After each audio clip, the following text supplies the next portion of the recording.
You're listening to the Comic Crusaders podcast. I am your host, Al Mega, CEO of Comic Crusaders and Undercover Capes. In this show, I'm sitting down with creators from all walks of life to talk about inspiration, process, the lessons they've learned, and a whole lot more.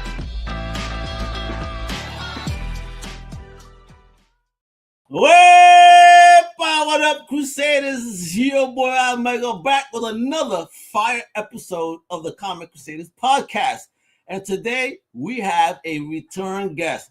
This is someone that's been out there creating, grinding, and delivering some of the most original and insane indie comics you will ever see, baby. All right? He's bringing us straight into some horror-filled, blood-drenched chaos via Vampires on Mars numero tres, baby. That's right.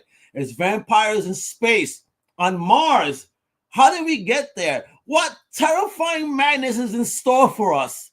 And more importantly, how do you stake a vampire when there's zero gravity? We're going to be diving deep into the process, the insane world building, and what's next for this epic sci-fi horror series from the man himself, the big boss, all the way from the Northeast. The big boss himself is GOC, George O'Connor, baby. How you doing?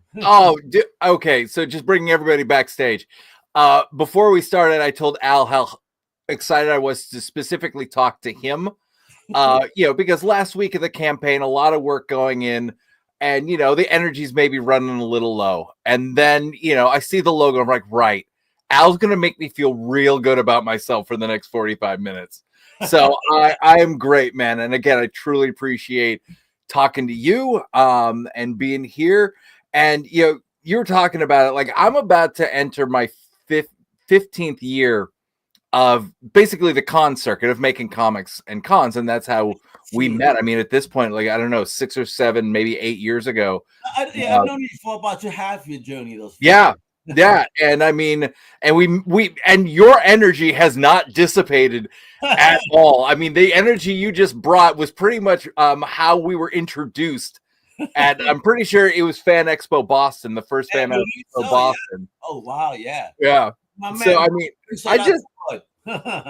so I mean, again, one of the great things that I keep reflecting on about this journey, and especially the con environment, is the people you meet along the way that become part of your orbit, right? Maybe it's just a 15-minute conversation that happens once a year at Fan Expo Boston, but it's those conversations that have been going on for 5, 7, 8 years, or something like this that builds into more. Like we're checking in with each other off camera, outside of cons. We're catching up at other cons. When we're just civilians and doing that stuff. It truly. I love what you said there, as civilians. Yeah. This is the comic book army, baby. Exactly. Again, it just makes me appreciate this, but then also just makes me love the medium more, right? Like, because making comics is great, but the entire ecosystem is filled with people who love comics. Right, like that's it. We do this stuff, whether it's the creating end or the talking podcast end. We do it because we love it, and that's such an invigorating feedback loop that goes on. So brother, again, you've been here, and last time you were making waves already, kiddo. So what's been going on since your last visit? Like any wild creative adventures that we need to catch up on? Oh, I mean, it's just, Lord, 2 years, or it's been a year, I guess, since Vampires 1 is when we talked. So we had an entire con season, which was, I don't know about yours, it was interesting. I had some of the best shows and some of the most out of the blue bad shows. Just last year was last summer specifically was an interesting summer. We ran into each other at New York Comic Con, and that's always That's my favorite. Out of all the cons, we made my favorite just because, first of all, one of the craziest artist alley you will ever see. It has a great small publishing area as well, showing love to them. And then does the access and the after parties. Oh my effing God. Not the big boys after parties alone either. the independent publishers get down, and their events are so much fire, and getting to network with people that I get to interview through a screen and finally meet them in person. Like, oh shit, you are real. We're not Matrix. Yeah, and I'm a big fan of, if it's giving thanks and showing appreciation. Yeah. And I'm going to do it 94 times in the next however long. And I'm going to send you DMs, but there's also something, like, to me, that's very important, of like being able to look you in the eye. Yeah, man. Face to face, give you the hug, all that stuff. Yeah, Jordan's a hugger, folks. For you, I don't know. I am. Yeah. I make sure there's consent. But but absolutely, yeah. He does say may I, all right? No. So yes. Again, last time you were coming again, you said it's Vampires Vampires on Mars #1 last time, and now shit, I didn't see you for #2, and that's fine because you were busy. I mean, everybody want to grab you, bro. You're a busy man. You're popular, son. You know what I mean? But now we got #3, bro. Yeah. So we've got Bloodsuckers on the Red Planet. How does this insane, amazing mashup, again, just to give those people a sparse reminder if they missed the first episode of, how did it come to life, and give us kind of the elevator pitch of this idea. Yeah. So the elevator pitch is a 300-year-old vampire battles billionaires, rogue humans, and batshit astronauts in her quest to reach the Red Planet.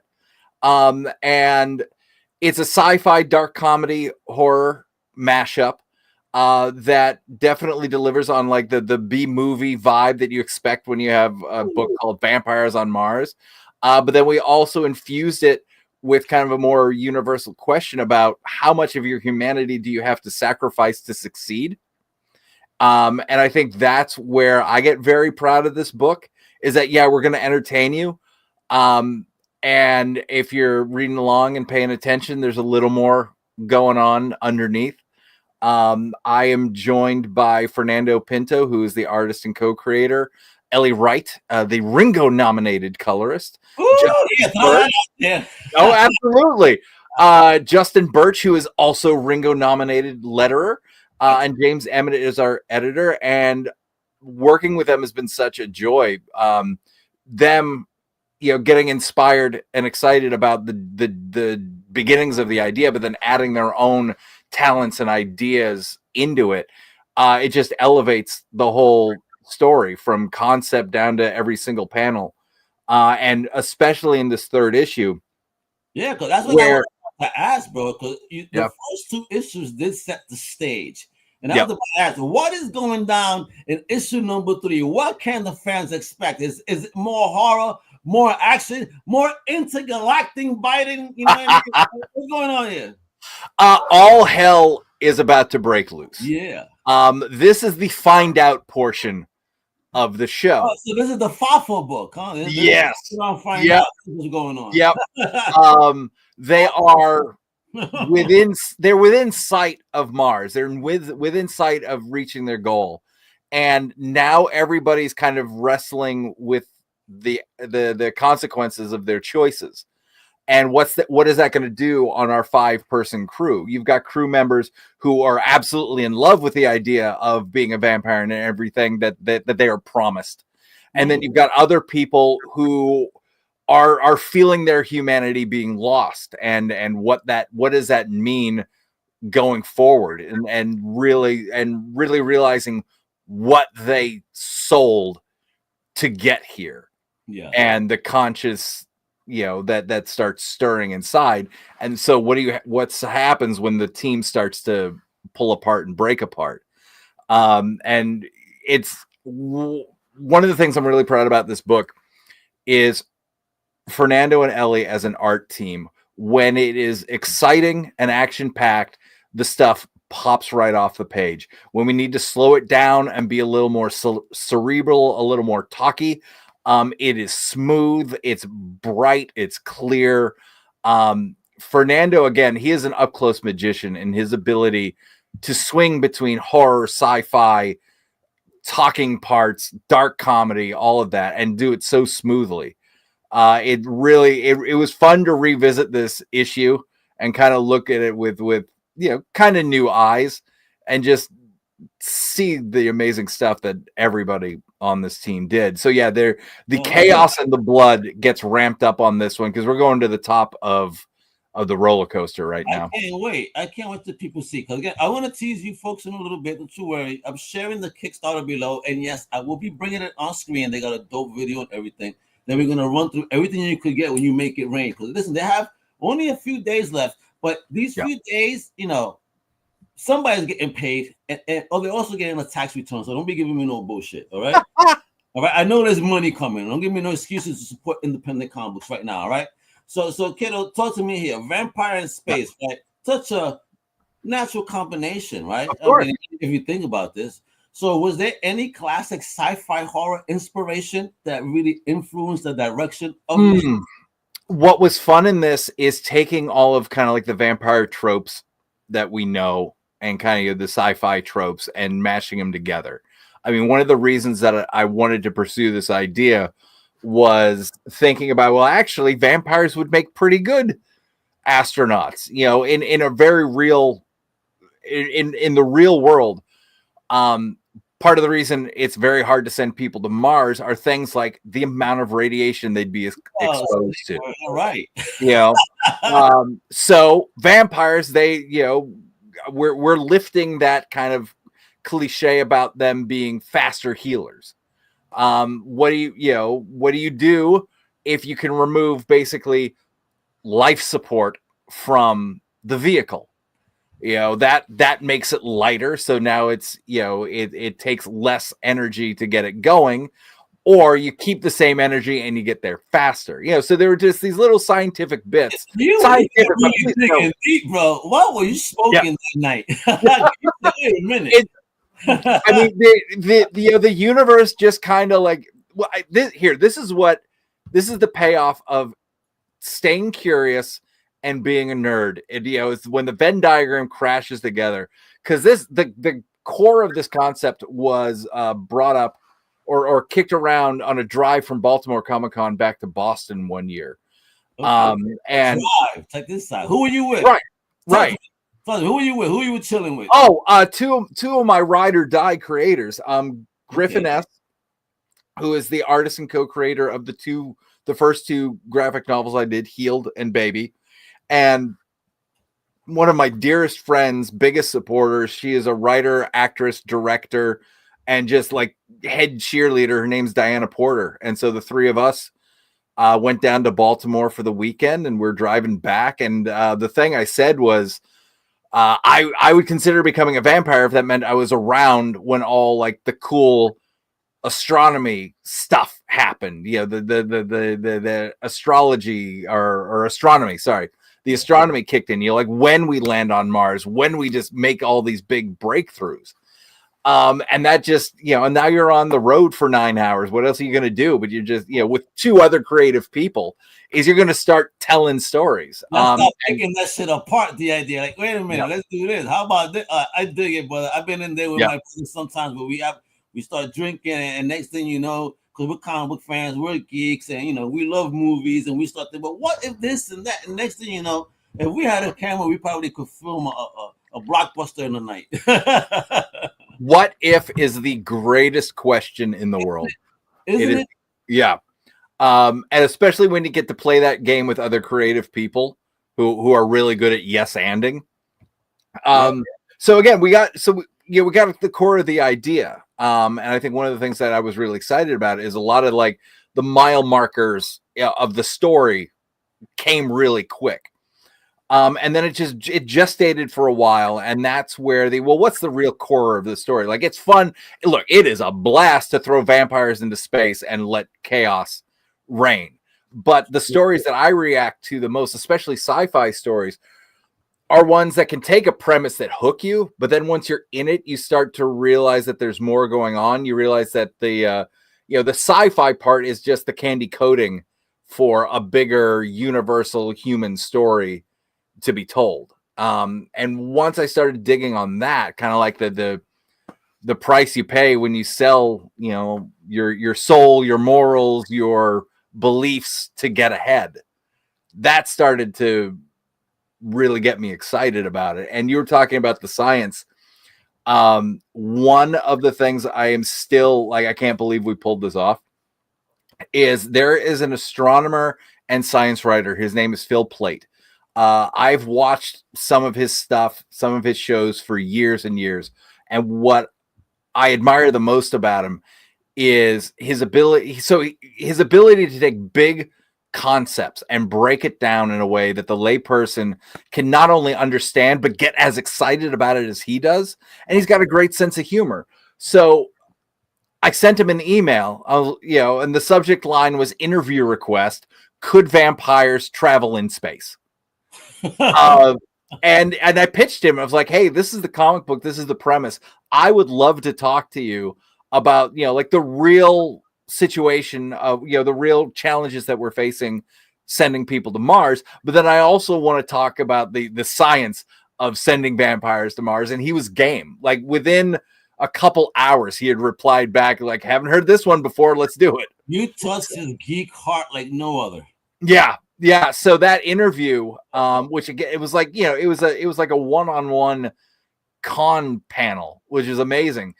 We've chopped it up over the 4 issues. And so, get to release the 3rd part of this interview with legitimately my favorite science writer, Phil Plait.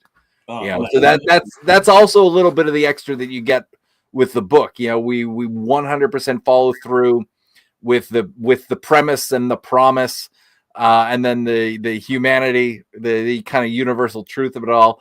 And then we're going to let you talk to one of the greatest science writers in the world. We're going to talk about the sending vampires into space.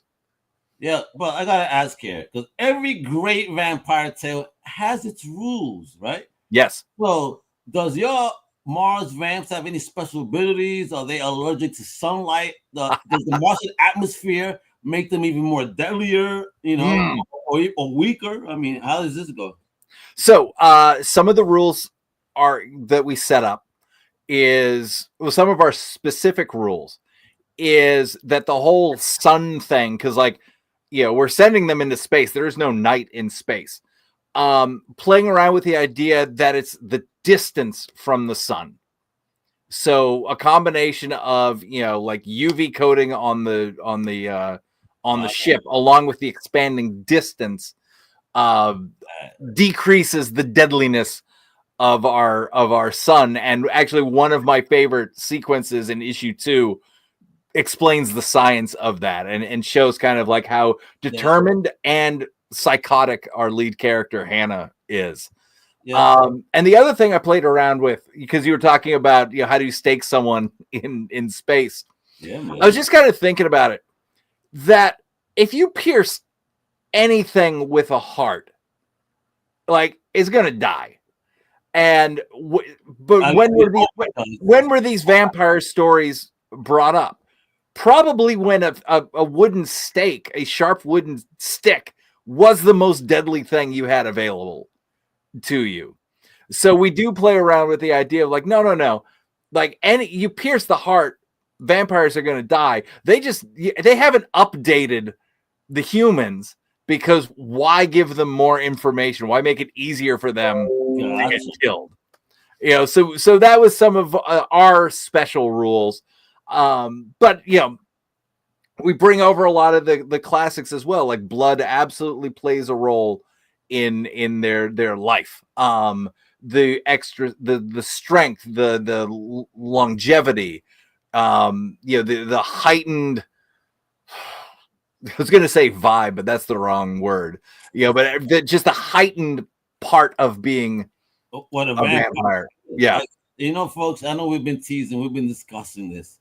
You know what I mean? We're going to get to the halfway point. I mean, so let me bring this baby up. So I played this amazing video. That's cool.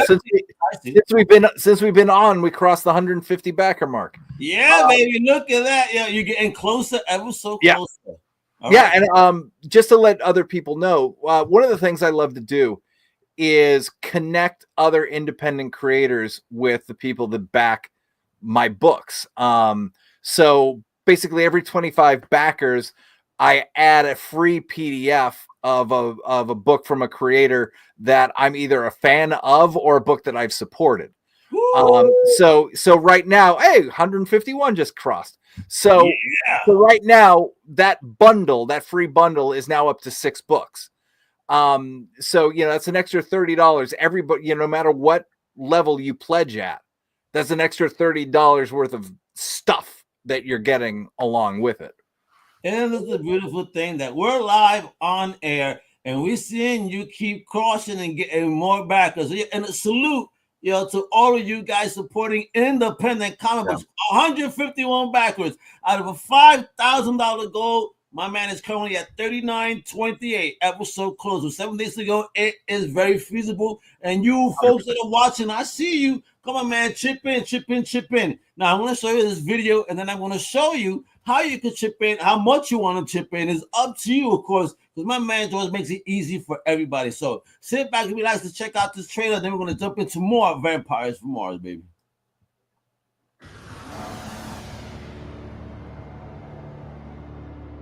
Hey, I'm George O'Connor, and Vampires on Mars is back with our 3rd issue, and the blood and chaos is about to flow. Vampires on Mars mixes sci-fi, horror, and dark humor to explore the question, how much of your humanity do you have to sell to succeed? It follows a 300-year-old vampire as she battles a vapid billionaire, volatile astronauts, and chaotic humans in her quest to reach the Red Planet.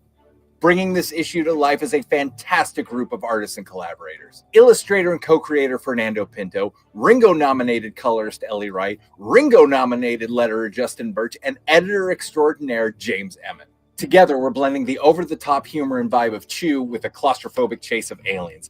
And somehow I convinced my favorite astronomer and science writer, Phil Plait, to do an interview with me and discuss the science behind sending vampires into space. And in this issue, we talk about the real dangers astronauts face during the voyage to Mars and some of the more suspect solutions people have put forth to getting humans there. Phil freaking Plait talking about Mars, space, and vampires in our comic book. How cool is that? During this campaign, you'll also be able to pick up 2 Kickstarter exclusive variants from phenomenal Marvel artists. One by Federica Mancini with colors by Marta Gasparoni, and a second by Federico Sabatini. And if you like your comics heavy, they're all available as metal covers.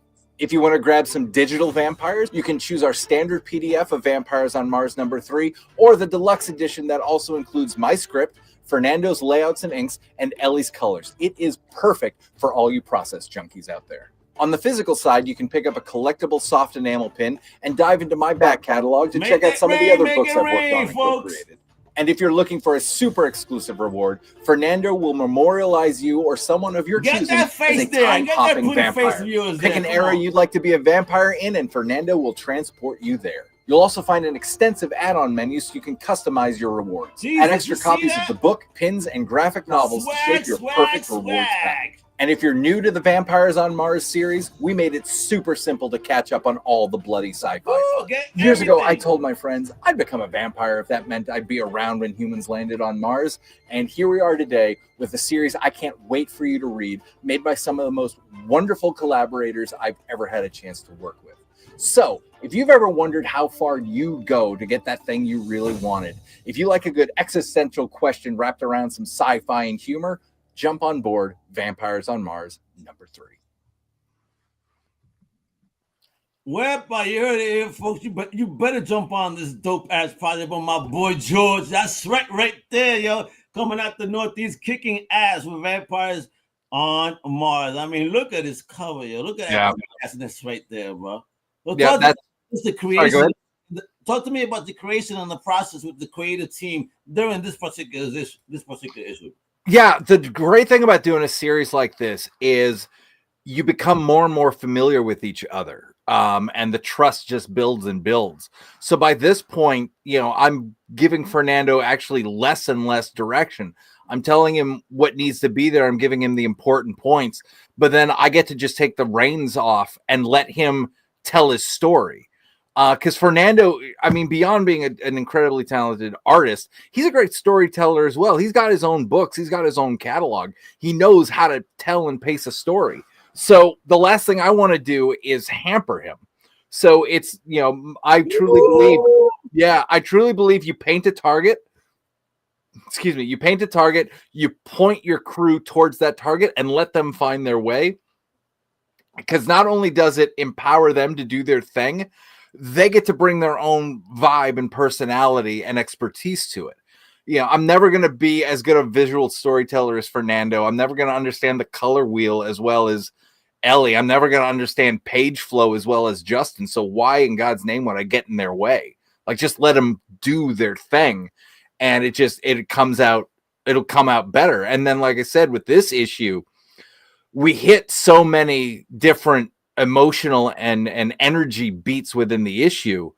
They just navigate that flow so well. And I think what makes Fernando an incredible artist is I mentioned it in Chew. What I loved about Chew is it's this big over the top story, and the art makes it believable that anything could happen, but it's also grounded enough that you're still invested in it. You're still emotionally into the story. Fernando's got that same style. So again, it's like just talk and let your collaborators be their best, because they're awesome. They're awesome. They're awesome. So I just want to give them as much room to play. And did you see this? Somebody while we're here listening to you back, so now you're at 152. So look at this. Awesome. I appreciate all of you. I'm seeing the comments. I'm seeing that number go up, and I'm telling you, I really, really appreciate it. You started this show thinking, oh no, listen, there ain't no love. People were just waiting for payday. Don't you worry. Yeah, they can't pay today or next Friday. So more than enough time. Let me fucking around. Let's go. I mean, and look at this beautiful artistry. Look at this, and I do see the aesthetic that you speak of in regard to Chew. I see that artistry that was Rob Gilroy, right? Yes, thank you. Yeah, I mean, for real, well, big boss level shit here. I mean, look at this, yo, and then doesn't that manga line going on? Yeah, that was actually, if you looking at that panel, that's actually a great reason of why Fernando's the perfect guy for this book. I've been a fan of his work for a while, and we even did a short 8-page story together. And then randomly one day, at this point, like 2 years ago, he posted kind of a manga-ish panel and said, you know, this is from an idea that never went anywhere, but I'd love to do it someday, but nobody wants me to do this style. And I was like, oh, no. That's exactly the style I want. You met the right motherfucker today, homie. Yeah. And so again, like, you know, the positive side of social media, you know, thank you, social media. That's how I found Fernando, how I even got to be in his orbit. And then if he hadn't just posted that one panel and I hadn't seen it when he had posted that, you know, maybe, you know, he and I aren't working together on this series, and spoiler alert, working on another series now. Oh shit. Yeah, he has become such a wonderful collaborator. And again, you know, at this point, working with each other for 4 years, you know, again, the trust is off the charts, where it's so much fun to just play. You know, and with the absolute trust that you're working with an expert. Yeah, it's a ton of fun, and it's what keeps me coming back to this medium to tell stories. Let me ask you here, brother, because again, you're on the indie game, and indie, you know, unlike the big two, because again, you get in a paycheck, you get hired for a job, so you know something's coming. But indie is about passion and hustle. 100%. Right? So 100%. What's been the biggest lesson you've learned from crowdfunding this particular series, for example? You've got to make as much noise as possible. It is the sad fact that a lot of algorithms are out there to screw you. It used to be a lot easier to find new eyeballs. But you know, especially Twitter and Facebook and Instagram and even YouTube to a point, and you might be familiar with this as well. It's just getting harder to get into the algorithm and then, you know, let it introduce you to new people. Well, absolutely. That's why I try to navigate and do different things. I don't know if you're in the Comic Crusaders channel, but you know, I'm producing music now. I'm producing more shorts. I'm doing the interviews.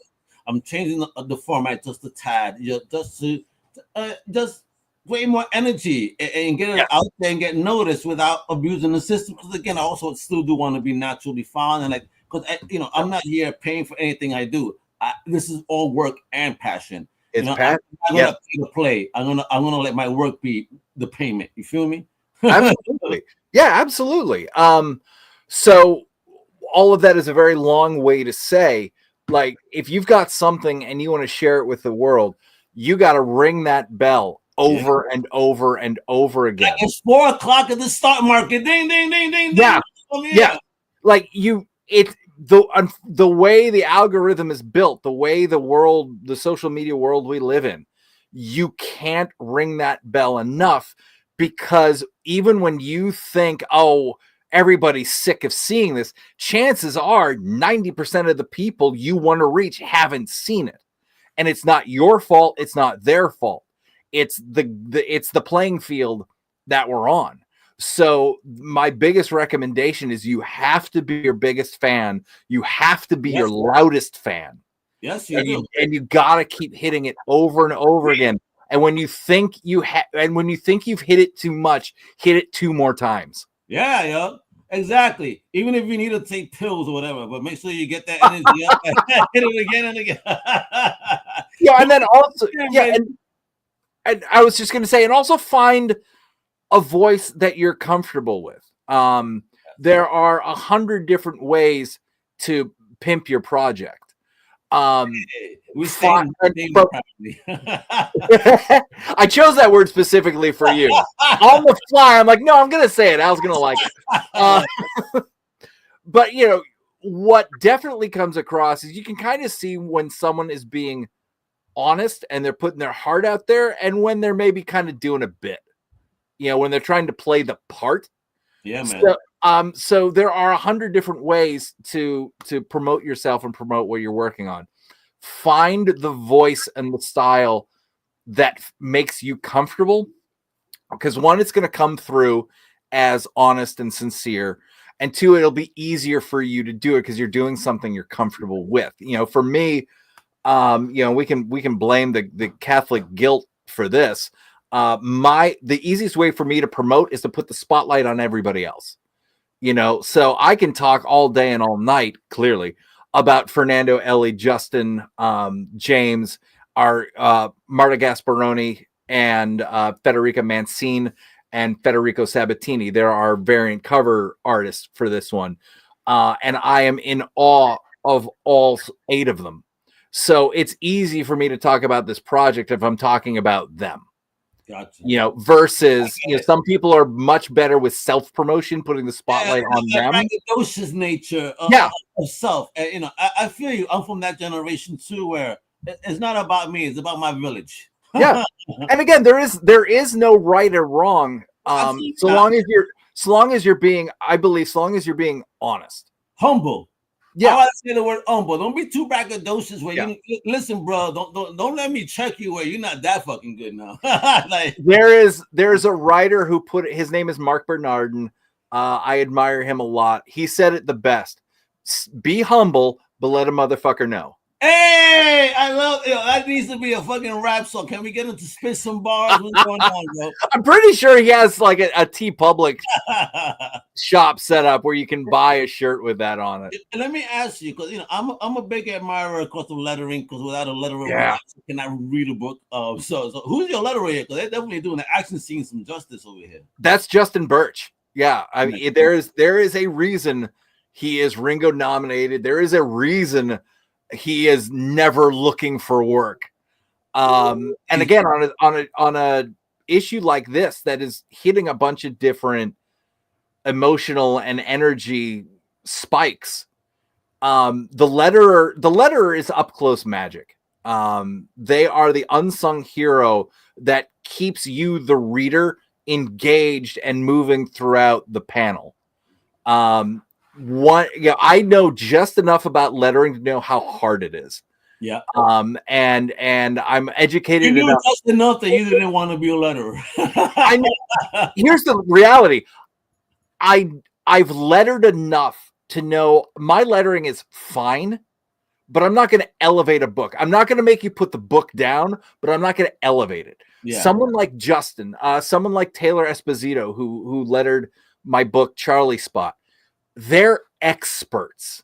They elevate a page, they elevate a book, they elevate a series when they're laying it out. What it is, and not get away with the art or the story Yeah. and the scenes. And Yeah. again, something that Janet Chang, you know, a legend in lettering, Yep. you know, that interviewer. So it's all about placement. I mean, listen, guys, no matter what age you are, you have read a book lettered by her. Trust me. Yeah. And again, it's an art form on its own. It is. You know, and they are artists, they are storytellers, they are critical. They own fonts, for example. Whatever their lettering style is the font that they own.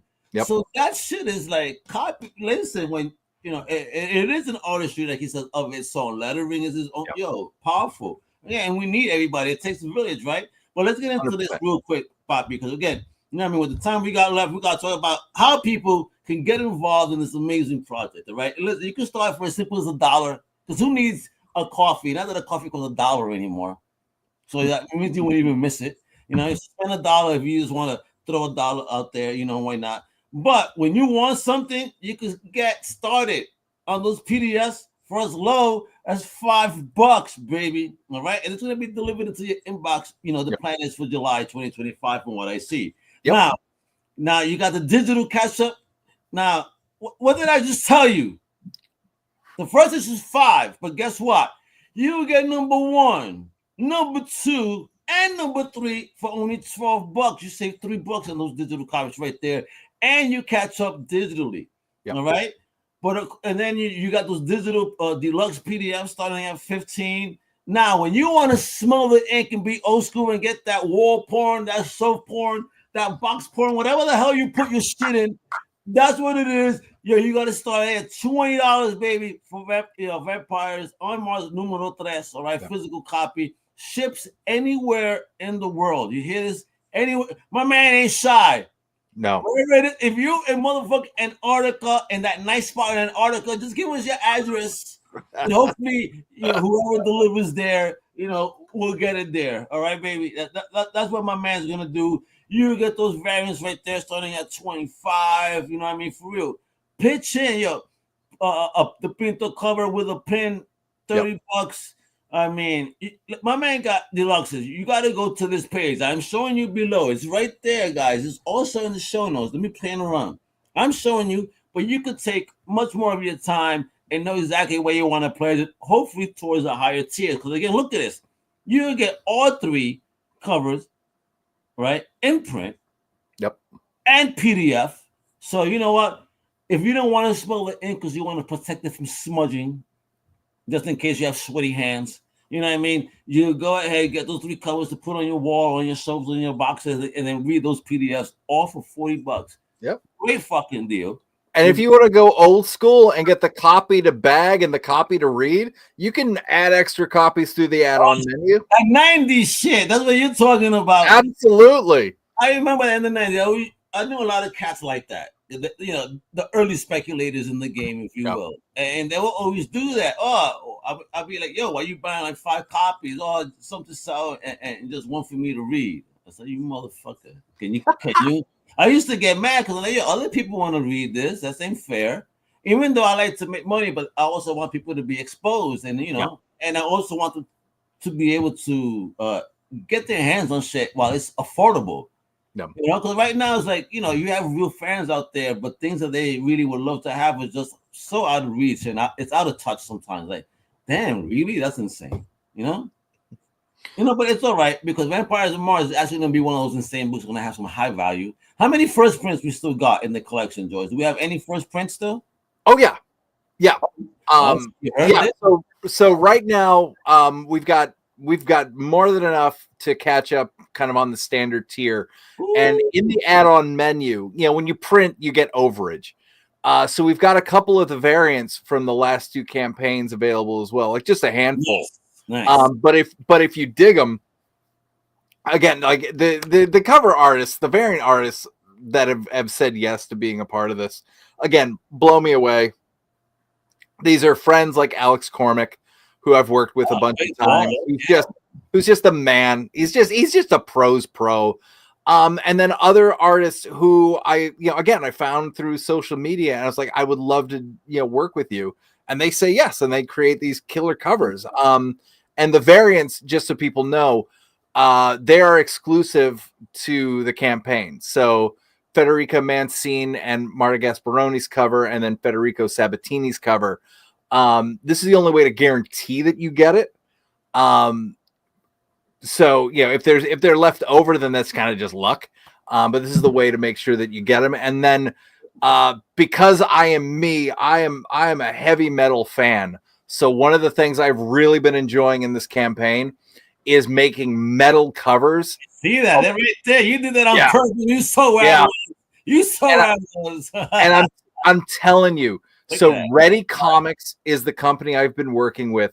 They have been knocking these metal covers out of the park. They look gorgeous. Everybody's colors just pop off of these things. And as you can see, we take all the trade dress off. So it's just the art in this awesome metal format. And then you also get a reading copy of the book as well. And I got a very cool heads up. A friend of mine submitted his 2 metal covers to CGC and got them back as 9.8s, which I take as like a very big kind of compliment that someone thinks that these books are worthy of being graded and slabbed, and it turns them into art. You're like, I don't even have my shit graded, homie. What the fuck? I love it, man. Again, you're doing some great shit. There goes your amazing team, folks, right there. Hey, everybody, you gotta check this amazing project out. It is live right now. The link is below. My man got everything here, bro. Floppies, the whole, you get his whole catalog. Yep. For 150. I mean, everything in the O'Connor-verse, baby. You feel me? This is insane. Look at that collection that's right there. And then also, because I'm noticing a lot of people backing on the digital side, all the back catalog is also available as PDFs, as add-ons as well. So if you go to the campaign, there is a link a little further down where you can download the first issue of all of these books for free.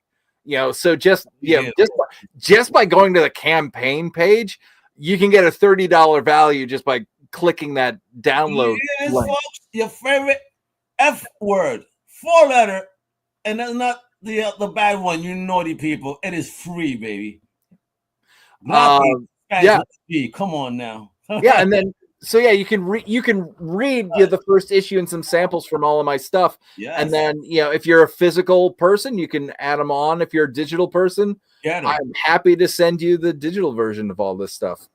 Get them all. Again, the campaign is live now. But folks, please do not waste time. We only have 7 days to go. So and y'all want to help me, sleep better at night, right? Yeah. Don't you worry. I want to send you a playlist. I'm making. You can give me a sleepy time playlist? Oh, no. I'm making a new type of music. You've heard of lo-fi, right? Yes, I have. I'm a big fan.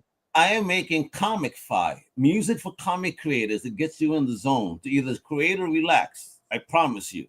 What I've been creating in the background is going to blow your fucking mind. I'm almost done with the playlist.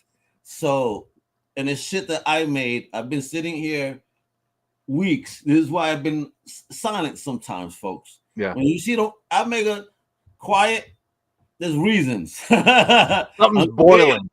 Yeah.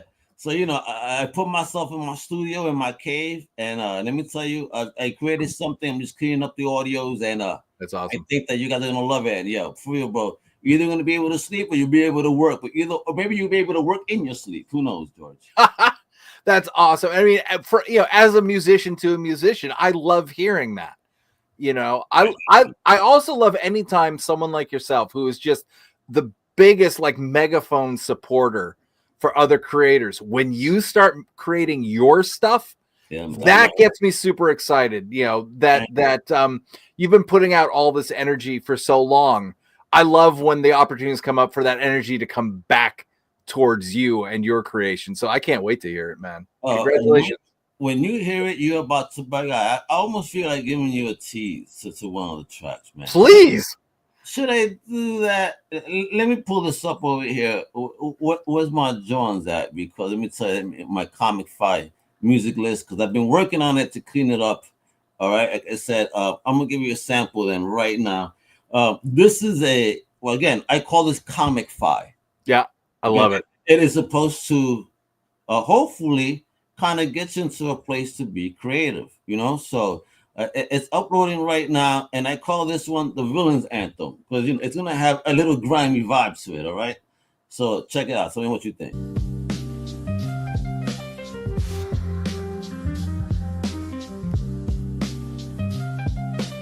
Yeah.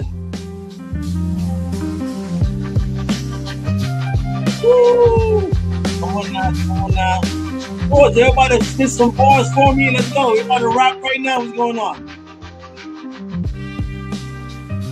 That's my shit right there, bro. It took me a minute to get the jazzy composition with the pianos and that flow. And it's that little hook, in the back. Oh my God. Like, you get that, bro? Al, no bullshit. This is right up my alley. One of the more... So, being the metalhead that I am, for like 40 years of my life, whenever I had to write, like when I didn't even need to get in that zone, I was throwing on Metallica, Anthrax, Machine Head, that type of stuff. I mean, I'm on Metallica, I'm Lincoln, come on now, Cold. But the last couple years, I've completely switched. I have lo-fi playlists. Like if we were to turn my computer around, you would see the lo-fi YouTube station on right now, because I was doing some writing earlier. Comic Crusaders is about to be your favorite Comic Fi station. Yes, I'm no bullshit. It is right up my alley. I listen to stuff like that all the time. Thank you, Red Collar, showing that love. Yeah, bro. And listen, we have a question for you. Is there a way to get the digital catch-up along with the $25 physical copy? Yes. Yeah, there if you don't find the exact tier working for you, all the issues are available on the add-on. So pick the $25 tier you want, and then when you hit that, you'll go into the add-on screen, and if you scroll down, you'll see all the different versions, the standard covers, and then whatever's left of the variant covers, and you can add that to your cart as well. And then I know if you're not familiar with a Kickstarter ecosystem, it can be a bit overwhelming. So please, drop me a line if you're friends with Al. Al, I know knows his way around the Kickstarter. Send me away. Yeah, ask. Yeah. Hey, listen, if you're not connected with Georgia, please feel free, because I know my homie right here again. Big supporter, Comic Cruise here for independent creators, just like George. Yeah, this is why he here. He knows where to come back. This is the home of indie. No shit. So I'm gonna show you one more time. Again, 152 backers. Again, a big salute. Thank you. I love you guys for supporting. My big homie over here. Not just my big homie, but just the fact that you support independent comics and knowing that you do have an alternative to the big two. And even the Premiere. And what I mean by Premiere, Image, Dynamite, and all. They have popular IPs and whatnot. So, you know what I mean? They have something to stand on. But you guys, again, are the grinders, the hustlers. You are the real deal. So, I mean, keep grinding, keep doing. And, Kickstarters is the home for amazing indies. So, check my man George out. Support this fantastic campaign today. The link is right there. Now, if you do have questions for George, easy peasy. You can hit my big homie up on the shows at Lazy Horde. Just because it's called Lazy Horde, he will not be lazy in responding, I promise you. No. No, I this is the 13th campaign that I've launched, but I've backed almost 600 at this point. So I have been where you are. I have been the person who is supported a campaign, and I've had every experience from the absolutely perfect quick turnarounds to there are books I am like 4 or 5 years into, it's going to come any day now. So I respect anybody who's willing to support me, anybody on Kickstarter. So, I feel like the best way I can respect you and thank you for that trust is one, just be flat out honest all the way through. You know, hiccups happen. The key is to let you know when they happen. Don't be a Liefeld and make me wait fucking 15 years for a book and still tell me it's going to be in the mail soon. Yeah, and then get you your book as quickly as possible. The book's done. I do want to say that, like, if I had to send it to the printer right now, I could. So what that allows me to do is turn this thing around as fast as possible. The last 2 campaigns, we started fulfilling 7 weeks after the campaign ended and have been done by the 8th week. Oh, wow. Which in the ecosystem, without having the book, is fast. That's, you know, just if you don't know, that's super fast. With a small team like you, George, you know, definitely that's much respect. And look, I just interviewed this amazing team, Red Collar, another dope Kickstarter. Stay tuned, it's coming out real soon. All right. And I spoke to them, great energy. And look at them; they can't wait to catch up with this because they have a soft spot for vampires. Red, drop me if you got something coming up. Red, drop me a line. Let's cross promote. Oh, right?